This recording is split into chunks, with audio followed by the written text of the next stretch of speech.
The Republicans are flailing around in many respects as much as the third way Democrats are, insofar as they don't have a message.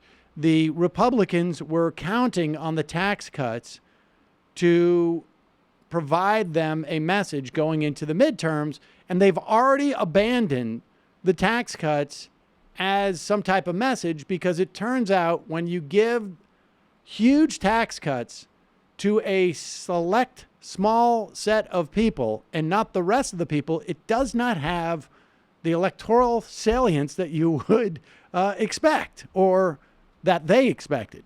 So what do you do if the first tax cuts don't work? Well, I give you Larry Kudlow, who apparently has recovered from his heart attack.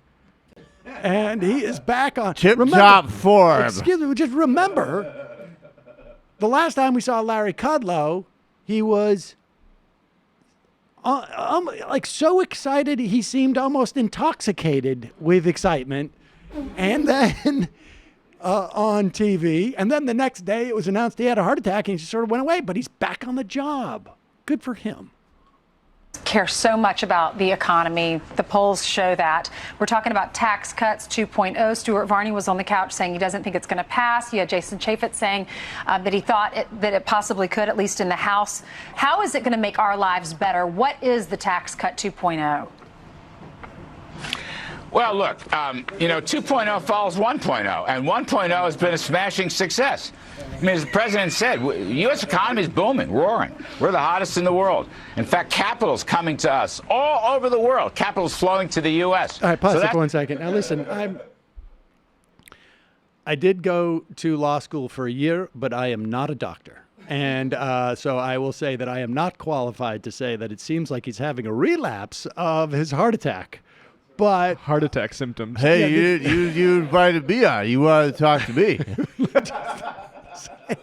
That, although I think it is pretty indisputable that tax cuts 2.0 would follow tax cuts 1.0. So there's that. Capital's flowing to the U.S., so that's good. So we want to look at 2.0. We haven't figured out all the specifics yet. Yeah, lots of great discussions internally in the White House and also with Ways and Means Chairman Kevin Brady and others. A lot of interesting things on the table. Maybe make some of these personal tax cuts permanent. Maybe help middle-class people to save more for health and education. Maybe even index the capital gains tax for inflation. I'm not announcing policies. I'm saying these are some of the things that are being discussed, and we will see. The public supports the tax cuts. Economic polls from President Trump have never been higher. He's well into the 50th percentile. So, yeah, we're looking at it. And my guess is there'll be some good announcements sometime in the fall before the election. And then the legislative process will grind after the election. All right, so I want to break this down just in terms of what Kudlow is actually saying. In other words, we're just going to float this stuff that's going to sound good before the election, and then we probably won't do it after the election. To make it look like we're not running away from tax cuts. Exactly. And I also got to say, this interview took place in the morning because it's Fox and Friends in the morning, and I had the opportunity to go on Kudlow's show probably half a dozen times over the years. He was very nice. I am familiar with his speech patterns. They seem a little bit different to me. And I also want to say,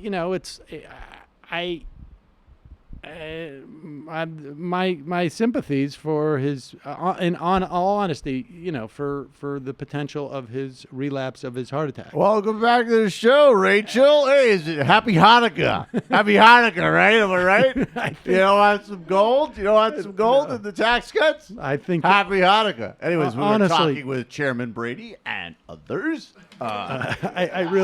I know, honestly. That is the most awesome. It's funny, but it's also a little bit disturbing. I'm going to stick with the very, very funny end of that equation. Speaking of which, BetterHelp is affordable private online. counseling. Oh, no. Oh, God.